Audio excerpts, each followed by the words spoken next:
எல்லாருக்கும் வணக்கங்க. இன்னைக்கு அனிதா புஷ்பவனம் குப்புசாமி யூடியூப் சேனல்ல உங்களை எல்லாம் சந்திக்கிறதுல ரொம்ப மகிழ்ச்சி. நீங்க எங்களுடைய பழமொழி கதைகள், பியூட்டி டிப்ஸ், ஹெல்த் டிப்ஸ், சமையல் நிகழ்ச்சிகள் மற்றும் எங்களுடைய பாடல்கள் எல்லாம் பார்க்கணும்னு விரும்புனீங்கன்னா நீங்க எல்லாம் செய்ய வேண்டியது ஒண்ணே தாங்க. அனிதா புஷ்பவனம் குப்புசாமி யூடியூப் சேனலை சப்ஸ்கிரைப் பண்ணுங்க. புதுசா சப்ஸ்கிரைப் பண்றவங்களுக்கு சொல்லிக்கிறேங்க. அதாவது சப்ஸ்கிரைப் அப்படின்னு எழுதியிருக்கோம் இல்லையா சிகப்பு கலர்ல, அதை தொட்டுட்டு பக்கத்துலேயே பார்த்தீங்கன்னா கோயில் மணி போன்ற ஒரு பெல் ஐகான் பட்டன் காமிக்கும், அதையும் தொடுங்க. அப்பதான் பார்த்தீங்கன்னா நாங்கள் என்னென்ன பதிவுகள் இனிமேல் போடுவோமோ அதெல்லாம் தொடர்ந்து உங்களுடைய கவனத்திற்கு, அதாவது நோட்டிஃபிகேஷன்ஸ்க்கு வந்து சேரும். அதாவது என்னுடைய யூடியூப் சேனல் பார்த்துக்கிட்டே இருக்கும்போது ஒரு முக்கோணம் போல ஒரு அம்புக்குறி காமிக்கும், அதை நீங்கள் தொட்டிங்கன்னா அந்த டிஸ்கிரிப்ஷன் பாக்ஸ் ஓப்பன் ஆகுங்க. அதில் பார்த்தீங்கன்னா எங்களுடைய யூடியூப் சேனல் லிங்க் அப்படின்னு சொல்லிட்டு நாங்கள் கொடுத்துருப்போம். அதை நீங்கள் தொட்டிங்கன்னா என்னென்ன பதிவுகள் நீங்கள் பார்க்கணுன்னு விரும்புங்களா நேராக எங்கள் யூடியூப் சேனலுக்கு கூட்டிகிட்டு போயிடும். அங்கே நீங்கள் தேர்வு செஞ்சு எதை பார்க்கணுன்னு விரும்புகிறீங்களோ அதையெல்லாம் பார்த்துக்கலாங்க. இன்றைக்கி என்ன சொல்ல போகிறேன்னா, என்கிட்ட பல நாளாங்க கிட்டத்தட்ட ஒரு 2-3 மாதமாக டேண்ட்ரஃப் ட்ரீட்மெண்ட் ஏதாவது சொல்லுங்கள், ஹோம் ரெமெடிஸ் என்ன பண்ணலாம் அப்படின்னு. ஏன்னா டேண்ட்ரஃப் இப்போ ரொம்ப பிரச்சனைங்க எல்லாருக்குமே. டேண்ட்ரஃப் எதனால் வருதுன்னா நிறைய பேர் நினைப்பாங்க ட்ரை ஸ்கேல்ப்னால தான் வருது அப்படின்னு. கிடையாது, வெட்டாக இருந்தால் கூட வருங்க. அது வர்றதுக்கு பார்த்தீங்கன்னா உங்களுக்கு ஃபங்கஸ் தலையில் அந்த ஸ்கேல்பில் இருந்தால் வரும் ஒன்று. இன்னொன்று பார்த்தீங்கன்னா உங்களுக்கு பாக்டீரியாஸ் அது போன்ற கிருமிகள் இருந்தால் வரும். ஒரு சீப்பை வச்சுக்கிட்டே குடும்பத்தில் தலையை சீவிப்பாங்க, அதனால் வர்றதுக்கு வாய்ப்பு இருக்குது. யாருக்காவது சின்னதாக டேண்ட்ரஃப் ஒன்று இருந்துச்சுன்னா தலையில், அந்த சீப்பை எடுத்து அவங்க சீவிட்டு இவங்களும் சீவினாங்கன்னா அதனால் வர்றதுக்கு வாய்ப்பு இருக்குது ஒன்று. இன்னொன்று பார்த்தீங்கன்னா உங்களுக்கு இந்த சீப்பை வச்சு அழுத்தி வாரணும் ஒரு நாளைக்கு, அந்த பிளட் சர்க்குலேஷன்லாம் தலையில் இருக்கணும். சீப்பை பார்த்தீங்கன்னா இப்போ அவசர காலகட்டத்தில் எல்லோரும் என்ன பண்ணுறாங்கன்னா மேலாக தலை சீவிட்டு ஒரு கிளிப்பு போட்டு போயிட்டே இருக்காங்க. அப்படி இல்லாமல் அந்த காலத்தில் பார்த்தீங்கன்னா அழுந்த படிய வாரிக்கிட்டே இருப்பாங்க. காரணம் இல்லாமே சீப்பை வச்சு வாரிக்கிட்டே இருப்பாங்க, எண்ணெய் தேய்ச்சி வாரிக்கிட்டே இருப்பாங்க. அப்படி வந்து நமக்கு பிளட் சர்க்குலேஷன் நல்லா இருக்கணுங்க. தலையில் அழுக்கு சேர்ந்தா வரும், ஸ்ட்ரெஸ்னால் வரும். ஷாம்பு நல்ல ஷாம்பு இல்லைன்னா, ஏன்னா ஒரு சில ஷாம்புவில் வந்து கெமிக்கல்ஸ் ரொம்ப அதிகமாக இருக்கும். அவங்க ஃப்ரெண்டு சொல்லுவாங்க சூப்பராக இருக்குது இந்த ஷாம்பு நீ போட்டு பாரு அப்படின்னு சொல்லியிருப்பாங்க.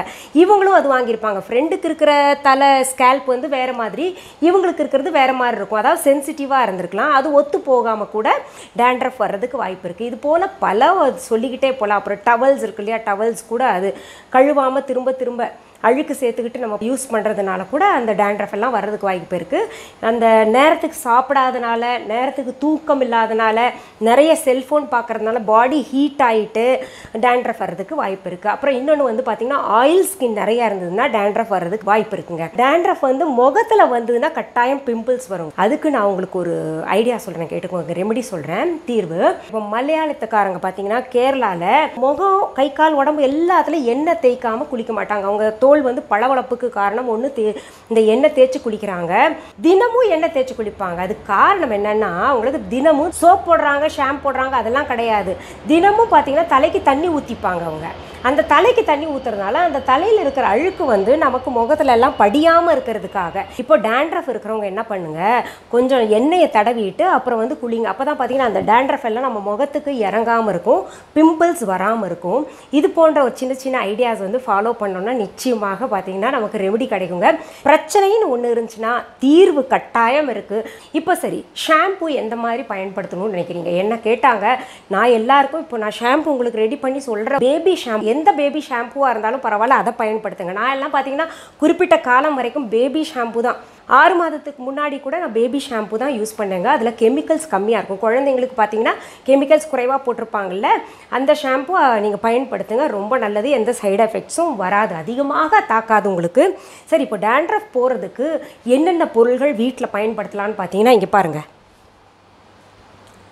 வேப்பிலை பயன்படுத்தலாம், வெந்தயம் பயன்படுத்தலாம், தயிர் பயன்படுத்தலாம், தேங்காய் எண்ணெய் பயன்படுத்தலாம், எலுமிச்சை பழம் பயன்படுத்தலாம், துளசி பொடி பயன்படுத்திக்கலாம்.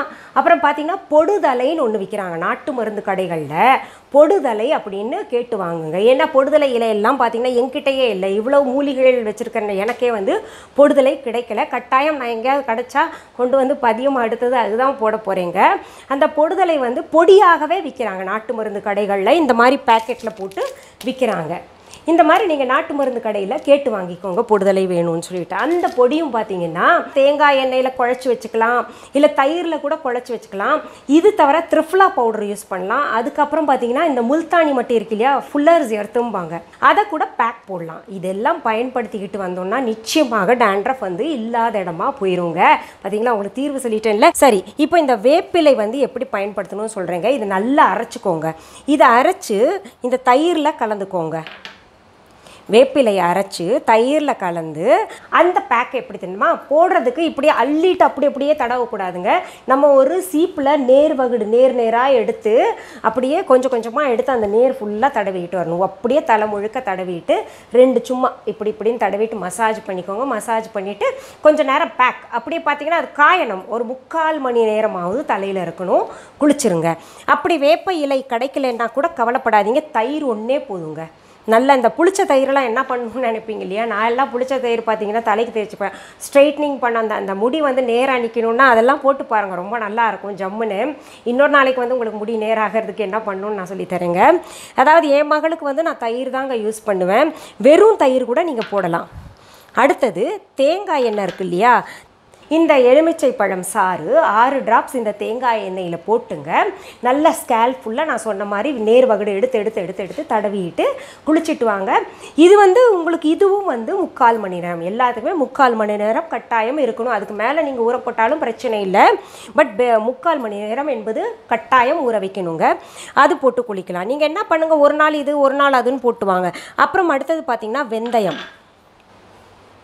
வெந்தயத்தை நீங்கள் என்ன பண்ணணும், முதல் நாள் இரவே வந்து ஊற போட்டுருங்க. ஊற போட்டு அந்த தண்ணியை வந்து காலையில் வடிகட்டிட்டு அந்த தண்ணியை தூக்கி எரிஞ்சிடாதீங்க, அதை அப்படியே வையுங்க.